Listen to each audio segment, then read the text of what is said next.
হাই নমস্কাৰ মই মেঘাই আপোনাক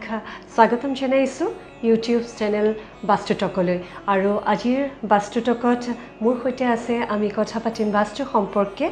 সেইগৰাকী আপোনাৰ অতি মৰমৰ পৰিচিত সকলোৰে জ্যোতিষ ৰত্ন ডক্টৰ মঞ্জুশ্ৰী বাইদেউৰ সৈতে আৰু মই বাইদেউ পুনতে আপোনাকো স্বাগতম জনাইছোঁ আৰু লগতে আজি আমাৰ যিহেতু দৰ্শকসকল বাস্তু সম্পৰ্কে বহুত কথা জানিবলগীয়া থাকে আৰু যেতিয়া কোনো এগৰাকী ব্যক্তিয়ে তেওঁৰ সপোনৰ ঘৰখন খুব ধুনীয়াকৈ সজায় তেতিয়া তাত বাস্তুৰ কথা আহি পৰে গতিকে বাস্তু সম্পৰ্কে আজি পুনতে আমি জনাৰ আগত আপোনাৰ পৰা মই আজি বিশেষভাৱে আমাৰ যিসকল দৰ্শকে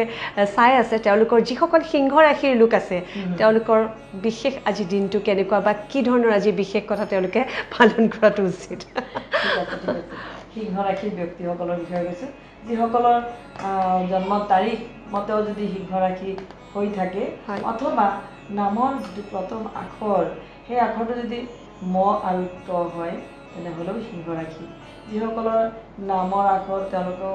ম আৰু ত হ'লেও সিংহ ৰাশি তেওঁলোকৰো মিলিব আৰু যিসকলৰ জন্মৰ সিংহ ৰাশি তেওঁলোকৰো মিলিব আজি সিংহ ৰাশিৰ ব্যক্তিসকলে বিশেষকৈ পুৰুষ জাতকসকলে নাৰী জাতিকাৰ সৈতে বিশেষ আকৰ্ষণ অনুভৱ কৰিব আৰু যিসকল জাতক জাতিকা সকলোৰে বিষয়ে কৈছোঁ তেওঁলোকে ধৰ্মীয় কামৰ সুপৰিণাম লাভ কৰিব গতিকে ধৰ্মীয় মনোভাৱেৰে মা দুৰ্গাৰ নাম জপ কৰি পেলাই বা শিৱ এতিয়া শাওণ মাহ শিৱৰ নাম জপ কৰি পেলাই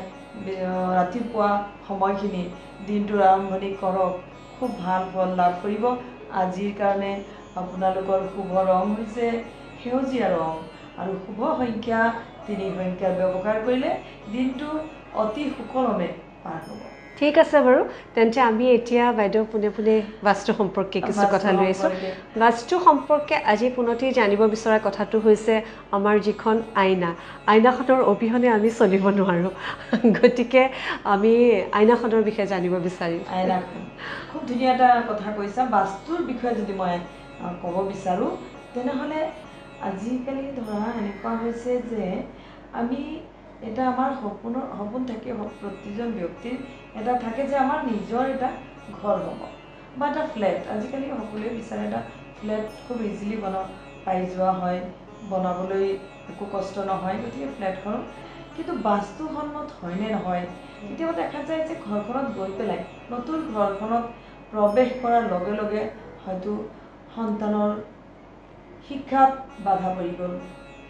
সন্তানৰ বেমাৰ আজাৰ হ'ল ঘৰৰ যিজন মুখ্য গৰাকী তেওঁৰ সকলো কামে কাজে বাধা পৰি গ'ল বা ডাঙৰ পুত্ৰৰ অকণমান অৱনতি ঘটিল বা কেতিয়াবা বাইদেউ পাৰিবাৰিক অশান্তিও আহি যায় ঘৰত খাই কাজিয়া বাঢ়ি গ'ল গতিকে কি কাৰণত সেইবোৰ হৈছে এতিয়া আমি গোটেইখিনি যদি আমি চালি জাৰি চাব বিচাৰোঁ তেনেহ'লে কিন্তু সম্ভৱ নহয় যে আমি যিহেতু বাস্তুসন্মতভাৱে ঘৰখন অকণমানি এটা মাটি কিনি পেলাই গোটেইখিনি আমি বাস্তুসন্মত কৰি ল'ব পাৰোঁ বাস্তুসন্মত কৰিবলৈ বহুত অসুবিধাৰ সৃষ্টি হৈ যায় তথাপিও আমি পূজা ঘৰ বাস্তুসন্মত কৰিব লাগে আৰু যিটো আমি টয়লেট আমাৰ স্নানাগাৰ বুলি কৈছোঁ যিটো টয়লেট বা গা ধোৱা ঘৰ সেই ঘৰটো আমি নিৰ্মাণ কৰাৰ যিটো একেবাৰে বাস্তুসন্মত যিটো ঠাই সেই ঠাইত আমি যদি নিৰ্মাণ কৰোঁ তেনেহ'লে পূজা ঘৰ আৰু ৰান্ধনি ঘৰ আৰু লগতে আমাৰ গা ধোৱা ঘৰটো আমি বাস্তুসন্মতভাৱে বনাই ল'লে আমাৰ অন্য সকলো সমস্যাৰ পৰা আমি পৰিত্ৰাণ পাব পাৰোঁ নিশ্চয় বিপদ আপদৰ পৰা পৰিত্ৰাণ পাব পাৰোঁ আমি নিজক সুৰক্ষা কৰিব পাৰোঁ কিন্তু বাইদেউ কেতিয়াবাতো এনেকুৱাও হয় যে ধৰক আমি যেতিয়া ফ্লেট এটা কিনিছোঁ ফ্লেটটোতো ধৰক বাস্তুসন্মত নহ'বও পাৰে আমি যিটো ঠাইত ফ্লেটটো পাম সেইটো হয়তো আমাৰ বাস্তুসন্মত নহ'ব পাৰে গতিকে সেইকাৰণে মই আইনাৰ ব্যৱহাৰৰ ক্ষেত্ৰতো কৈছোঁ যে আজিকালিতো আমি দেখিবলৈ পাওঁ যে ড্ৰেছিং আইনা হওক বা গডৰেজত আইনা থাকে বা বহুতে ঘৰখন সজাওঁতে তাত বিভিন্ন ধৰণৰ কৰ্ণাৰবিলাকত আইনা লগায়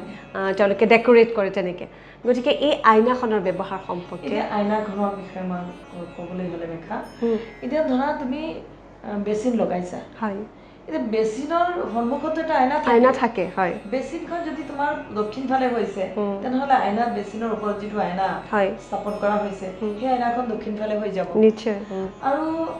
আইনাখন যদি আমি পশ্চিম ফালে হয় বেচিন তেতিয়া পশ্চিম ফালে হৈ যাব আমি মুখখন চাওঁতে পশ্চিম মুৱা হৈ চাব লাগিব দক্ষিণ মুৱা হৈ চাব লাগিব গতিকে আইনা এনেকুৱা এটা বস্তু বাস্তুত আটাইতকৈ শক্তিশালী বস্তু আচ্ছা আটাইতকৈ শক্তিশালী কিয় কৈছোঁ আইনাটো তুমি লগাই চাবা যে আইনাৰ যিটো মানে য'ত লগোৱা হৈছে সেই তাৰ পৰা প্ৰত্যেকটো কৰ্ণাৰ দেখা গৈছে ঘৰখনত তুমি চাবা যিফালে অকণমান ইফালে গৈ চাবা ইটো কৰ্ণাৰ দেখা যায় ইফালে গৈ চাবা যে ইটো কৰ্ণাৰ দেখা যায় এনেকুৱা অৱস্থা হৈ যায় গতিকে সেই আইনাৰ সাংঘাতিক শক্তি অতি শক্তিশালী বাস্তু দুখত পৰিণত হোৱা আৰু শুভ বাস্তুলৈ পৰিণত কৰাৰ এটাই উপায় হৈছে আইনা এতিয়া ঘৰত যদি বহুত বেছি অশুভ শক্তি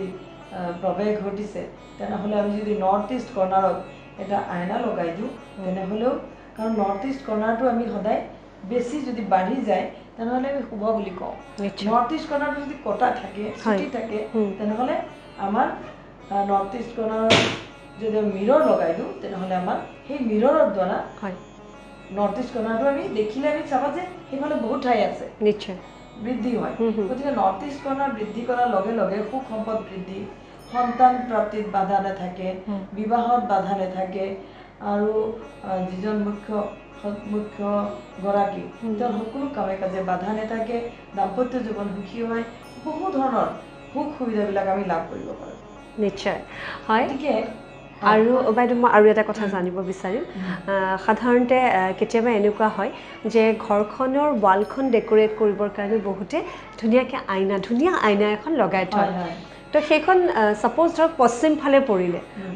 তেতিয়াহ'লে কি কৰিব আইনাখন আমি পশ্চিম ফালে পৰাৰ লগে লগে যেতিয়া গম পোৱাৰ লগে লগে আইনাখন আঁতৰাই দিব লাগিব কেতিয়াও আমি ঘৰৰ পশ্চিম ফালে আইনা ৰাখিব নালাগে একদম নালাগে বহুত বেয়া হ'ব কাৰণ কি দুৰ্ঘটনা ঘৰত দুৰ্ঘটনা পতিত হ'ব আৰু দুৰ্ঘটনা সদায় মুখ্যগৰাকী বা ডাঙৰ সন্তান পুত্ৰ সন্তান তেওঁলোকৰ ওপৰত প্ৰভাৱ পৰি যায় গতিকে আমি কি কৰিব লাগিব যে আমি সদায় পশ্চিম ফালে যিটো আইনা আছে মিৰৰ আছে সেই মিৰৰটো আমি আঁতৰাই দিব লাগিব দক্ষিণ ফালে আইনা থাকিলে মুখ্যগৰাকীৰ বেমাৰ নিশ্চিত ডাঙৰ বেমাৰত পতিত হ'ব বহুত ডাঙৰ বেমাৰ হৈ যাব বহুত এনেকুৱা বেমাৰ হৈ যাব যে মানে জীৱন মৰণ সমস্যা আহি যাব পাৰে বা এক্সিডেণ্ট হৈ যাব পাৰে সেইকাৰণে দক্ষিণ ফালে কেতিয়াও মানে উত্তৰ পূবতে ৰাখিব লাগে একদম নহয় উত্তৰ ৱাল বা পূবৰ ৱালত আৰু এটা কথা মই কওঁ ইয়াত বহুত গুৰুত্বপূৰ্ণ কথা এয়া আমি ড্ৰেছিং আইনাখন সদায় বেডৰুমত নিজৰ শোৱনি কোঠাত ড্ৰেছিং আইনাখন ৰাখি ভাল পাওঁ আৰু সুবিধাও হয় টোপনিৰ পৰা উঠি পেলাই নিজৰ মুখখন প্ৰথম চাই চোৱাটো খুব দৰকাৰ মুখখন চাই পেলাই দিনটো আৰম্ভণি কৰিলে দিনটো ভাল হ'বই সেইকাৰণে নিজৰ মুখখন টোপনিৰ পৰা উঠি প্ৰথম আমি আইনাখন চাওঁ আইনাখন যদি ড্ৰেছিং আইনা নাই তেনেহ'লে সৰু আইনা এটা হ'লেও বিচনাত ওলোটাকে লৈ পেলাই শুই থাকিব লাগে টোপনিৰ পৰা উঠি মুখখন চাব লাগে এটা মানে খুব ধুনীয়া নিয়ম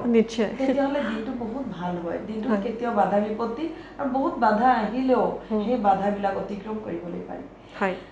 গতিকে আমি বেডৰুমত কেতিয়াও আইনা ৰাখিব নালাগে যদি আইনা আছে তেতিয়াহ'লে ইয়াক আঁতৰাই দিয়াৰ ব্যৱস্থা কৰিব লাগে আৰু ছাপ'জ ধৰক কাৰোবাৰ ৰুম নাই কিন্তু তেওঁলোকে বেডৰুমতে থ'বলগীয়া এটা তেনেকুৱা ধৰণৰ পৰিস্থিতি আহি পৰে তেতিয়া কি কৰিব তেতিয়া পৰ্দা ইমিডিয়েট